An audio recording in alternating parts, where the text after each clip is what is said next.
The candlelight danced across my sister's face as Dad raised his glass, his voice warm with pride. "To Emma," he said, his eyes gleaming. 25 years of making us proud every single day. The crystal clinked against crystal around the table.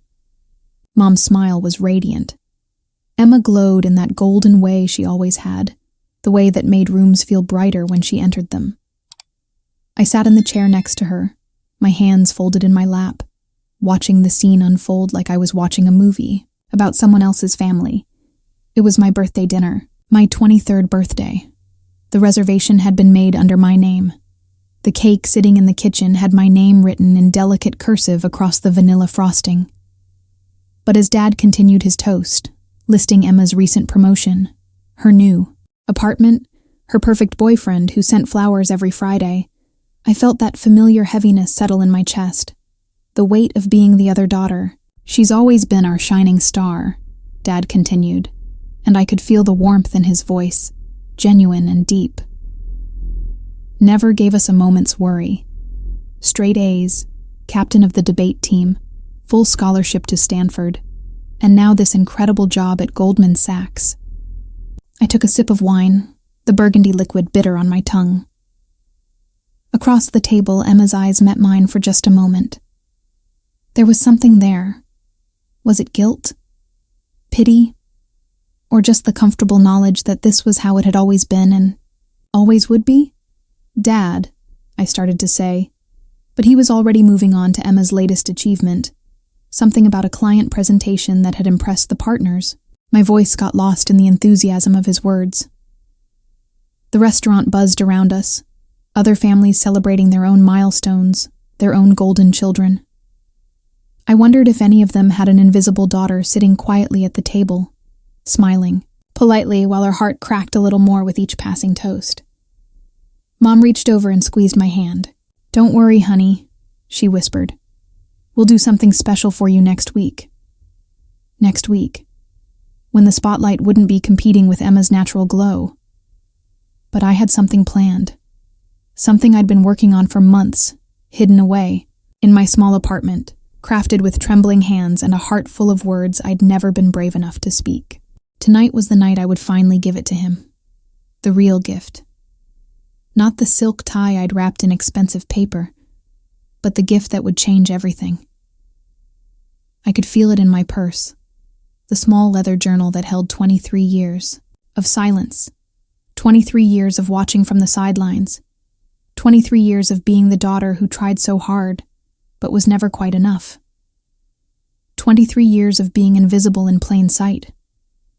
Growing up, I learned to measure love in glances. Dad's eyes would light up when Emma walked into the room, the way a man's face changes when he sees the sunrise after a long, dark night. When I entered, there was acknowledgement, a nod, a hello, sweetheart, but never that light, never that sunrise. I was 7 when I first noticed it. Emma was 9, and she just won the school spelling bee. Dad picked her up and spun her around the kitchen while Mom clapped and laughed. I stood in the doorway, my own school paper clutched in my small fist, an A+ on a story I'd written about a little girl who could talk to stars. "Dad, look what I got," I said, holding up the paper with its bright red A+ and the teacher's note that said, "Exceptional creativity and beautiful writing." He glanced over. Emma still in his arms. "That's nice, honey. Go show Mom." But Mom was busy hanging Emma's spelling bee certificate on the refrigerator, right in the center where everyone could see it. My story went into a drawer upstairs where it turned yellow with age and dreams deferred. In high school, Emma was homecoming queen. I was editor of the literary magazine. Emma got a car for her 16th birthday. I got a card with $20 and a promise that we'd get me driving lessons soon. Soon turned into months, then years. I finally took the test at 19, paying for lessons myself with money I'd saved from babysitting jobs. The pattern was so familiar it became like breathing. Emma excelled effortlessly, or so it seemed. I worked twice as hard for half the recognition. When Emma got into Stanford, Dad called everyone he knew. When I got into the state university with a partial scholarship for creative writing, he mentioned it casually at dinner, between bites of meatloaf. Your father's proud of you too, Mom would say sometimes, when she caught me staring out the window with that look she'd learned to recognize. The look of a child who'd been holding her breath for too long, waiting for someone to notice she was drowning. But pride, I learned, comes in different shades. There's the pride that makes you call your friends at midnight to share the news. There's the pride that gets framed and hung on walls. And then there's the quiet pride, the kind that gets mentioned in passing, the kind that says good job but never, I'm amazed by you. I became an expert at reading between the lines of love. I learned to find satisfaction in the crumbs, to tell myself that quiet pride was still pride, that love didn't always have to be loud to be real. But late at night, in my small apartment, writing stories that won contests Dad never knew about, getting published in magazines he never read, I'd wonder what it would feel like to be someone's sunrise, to be the daughter who made someone's eyes light up with that particular kind of joy reserved for the one who makes your heart sing. I'd wonder what it would feel like to be enough. The journal in my purse contained 3 years of those midnight thoughts. 3 years of love letters to the father who'd never quite seen me. 3 years of achievements he'd never celebrated, dreams he'd never heard, and words I'd never been brave enough to speak out loud. Tonight, I was going to give him the chance to really see me. All of me. The invisible daughter was about to become visible. As Dad finished his toast to Emma, I felt the leather journal's weight against my hip. Soon, I told myself. Soon, everything would change. Actually, Dad, I said, my voice cutting through the gentle chatter that had started up after his toast. I have something for you. The table went quiet. Emma looked at me with curious eyes. Mom set down her wine glass. Dad turned to me with that polite attention I knew so well. The attention that said he was listening, but not really hearing. I reached into my purse and pulled out the journal. It was simple, bound in chocolate brown leather with my handwriting on the cover. For the father I've always wanted to know. What's this, sweetheart? Dad asked, taking it from my hands. His fingers traced the cover, and I saw something flicker across his face. Confusion, maybe, or the first stirring of something deeper. It's 3 years of letters, I said, my voice steadier than I felt. Letters I wrote to you but never sent. 3 years of telling you about my life, my dreams, my achievements. 3 years of the daughter you never really got to know. The silence stretched between us like a bridge I'd been too afraid to cross until now. Emma's eyes were wide. Mom's hand had gone to her throat. Dad opened the journal to the first page. I could see his eyes moving across the words I'd written 3 years ago, on the night I'd gotten my first story published in a real magazine. Dear Dad, today I became a published writer. The editor said my story made her cry, that it was the most beautiful thing she'd read in months. I wanted to call you, to share this moment with you, but I was afraid you'd say, "That's nice, honey," and then ask me about my day job. So I'm writing to you instead, hoping someday I'll be brave enough to tell you that your quiet daughter has been anything but quiet.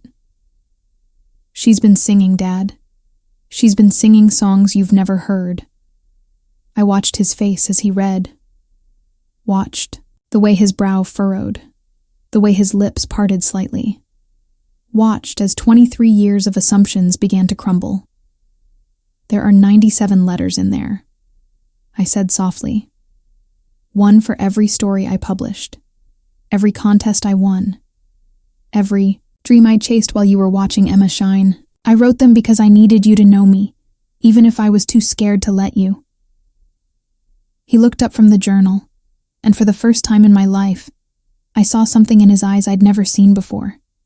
Not the polite attention, not the casual interest, something deeper, something that looked like recognition. 97 letters? He whispered. 97 achievements you never knew about, I said. 97 times I wanted to make you proud, but didn't know how to tell you. 97. Times I was your daughter, but you were looking the other way. The restaurant continued its gentle hum around us, but our table had become an island of silence. Emma reached across and touched my hand, her eyes glistening with tears I'd never seen before. Dad turned the page and read another entry, then another. His breathing had changed, becoming shallower, more urgent. I could see the exact moment when he understood what he was holding. Not just a journal, but a record of all the moments he'd missed, all the celebrations that had happened in the quiet corners of my life while he was busy celebrating Emma's life in bright, bold strokes. I didn't know, he said, his voice barely audible. I didn't know any of this. I know, I said. That's why I wrote it down, so you could know, so you could see me. When Dad looked up from the journal, his eyes were filled with tears, real tears. Not the polite moisture that comes from a touching movie or a wedding toast, but the deep, ugly tears that come from a place of profound regret. You won the National Writers' Circle Award, he said, his voice cracking as he read from one of the letters. You won it 3 months ago, and I had no idea. I tried to tell you at Sunday dinner, I said gently. You asked me about my day job instead. He kept reading, page after page of a life he'd never witnessed. His hands were shaking now, and I could see the weight of 23 years settling on his shoulders like a heavy coat he'd never known he was wearing. You speak 3 languages, he whispered, looking at me like he was seeing a stranger. You've been published in 7 countries. You have a book deal. I signed it last month, I said. The day after you called to tell me about Emma's promotion. Mom had gone completely silent beside me, her face pale. Emma was openly crying now, quiet tears that fell into her wine glass. Why didn't you tell me? Dad asked, and there was something raw in his voice, something broken. Why did you keep all of this from me? I tried, I said, and my own voice was beginning to shake. I tried so many times, Dad. But every time I started to share something important with you, you'd change the subject, or ask about Emma, or mention how proud you were of her latest achievement. I learned to stop trying. He closed the journal and pressed it against his chest like it was something precious, something fragile. I failed you, he said, and the words hung in the air between us like a confession. I completely failed you as a father. You didn't fail me, I said, surprised by the gentleness in my own voice. You just didn't see me. There's a difference. No, he said, shaking his head. There isn't. Not seeing your child is the same as failing them. I've been celebrating the wrong daughter's achievements while my other daughter was out there conquering the world, and I never even noticed. Emma made a small sound, somewhere between a laugh and a sob. Dad, you didn't celebrate the wrong daughter. You only celebrated one daughter. The truth of her words hit the table like a physical force. Dad's shoulders began to shake, and I realized he was crying in earnest now, the kind of crying that comes from a place so deep it changes. I thought you were just quiet, he said, looking at me with desperate eyes. I thought you were content to be in the background. I thought Emma was the one with the big dreams, and you were... I don't know what I thought you were. I thought I was invisible, I said simply. I thought I was the daughter who wasn't quite enough to capture your attention. I thought I was the backup child, the one you loved but didn't really see. Jesus, he breathed. What kind of father does that to his child? The kind who doesn't realize he's doing it, I said. The kind who gets so caught up in one child's light that he forgets to look for the other child's shine. Dad stood up abruptly. From the table, the journal still clutched in his hands. For a moment, I thought he was going to leave, and my heart clenched with the familiar fear of being abandoned again. But instead, he came around to my side of the table. He knelt down beside my chair. This man who never knelt for anything and He took my hands in his. "I'm sorry," he said, and his voice was broken open like an egg, raw and vulnerable. "I'm so sorry, sweetheart.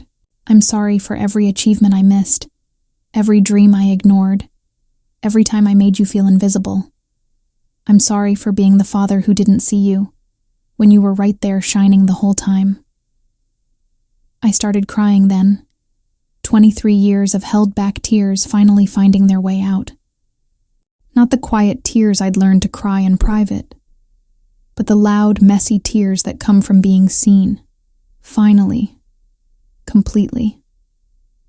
"I just wanted you to be proud of me," I whispered. "I just wanted to matter to you the way Emma mattered." "You do matter," he said fiercely. "You matter so much, and I'm so proud of you. I'm proud of the woman you became despite having a father who couldn't see past his own blindness. I'm proud of the writer you are, the languages you speak, the awards you've won. I'm proud of the way you kept trying to show me who you were, even when I wasn't looking." He hugged me then, there in the restaurant with other diners watching, and for the first time in my life, I felt what it was like to be held by a father who truly saw me.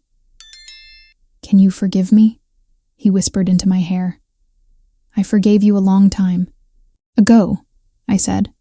"I just needed you to see me." "I see you now," he said. "I see you, and you're beautiful. You're accomplished and talented and incredible, and I'm the luckiest father in the world to have you as my daughter." When we finally pulled apart, Emma was smiling through her tears. "I always knew you were amazing," she said. "I just never knew how to tell Dad to pay attention." "You didn't need to," I said. "This was something I had to do myself." Dad sat back down, but everything had changed. The invisible daughter was invisible no more. The quiet daughter had found her voice. The daughter who had lived in the shadows had finally stepped into the light.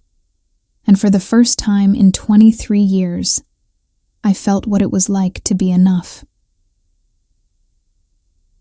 3 months later, I sat in Dad's office, watching him arrange the wall behind his desk.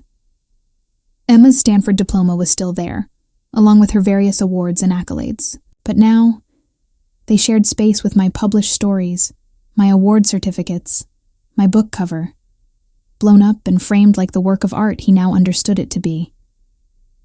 "It looks good," I said, settling into the chair across from his desk. "It looks like it should have looked years ago," he replied, stepping back to admire the wall. "It looks like the wall of a man who has 2 daughters he's proud of." He'd changed since that night at the restaurant. We all had. Dad called me every week now, asking about my writing, my latest project, my dreams for the future. He'd read every story I'd ever published, going back years to catch up on the daughter he'd missed. "I've been thinking," he said, sitting down, across from me, "about the birthday dinner, about how I gave a toast to Emma on your birthday." "Dad, we've talked about this." "No, let me finish," he said gently. "I want to do it right this time. I want to throw you a party, a real celebration. I want to invite everyone I know and toast to my daughter, the acclaimed writer, the polyglot, the woman who's conquered the literary world while I was too blind to notice." I smiled, feeling the warmth of being seen spread through my chest like sunshine. "You don't have to do that." "I want to," he said. "I need to.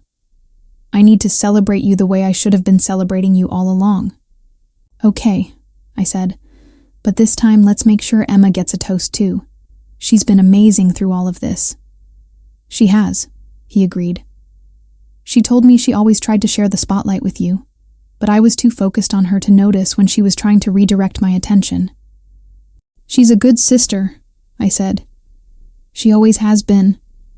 "You're both good daughters," he said, "and I'm finally learning to be a good father to both of you." The journal still sat on his desk, worn now from reading and rereading. He told me he carried it with him sometimes, reading my letters during lunch breaks or quiet moments, trying to understand the daughter he'd overlooked for so many years. "You know what the best part is?" he said, picking up the journal. What? The letters don't stop at 97. You're still writing, still achieving, still making me proud every single day. The difference is, now I get to see it happen in real time. I thought about the letter I'd written him just that morning, about the movie deal I'd just signed, about the interview I'd done with a major magazine. But this time, I hadn't hidden it away in a journal. This time, I'd called him immediately, my voice bright with excitement, and he'd listened with the kind of attention that made me feel like I was the only person in the world. "I love you, Dad," I said, meaning it in a way I'd never been able to mean it before. "I love you too, sweetheart," he said. "All of you.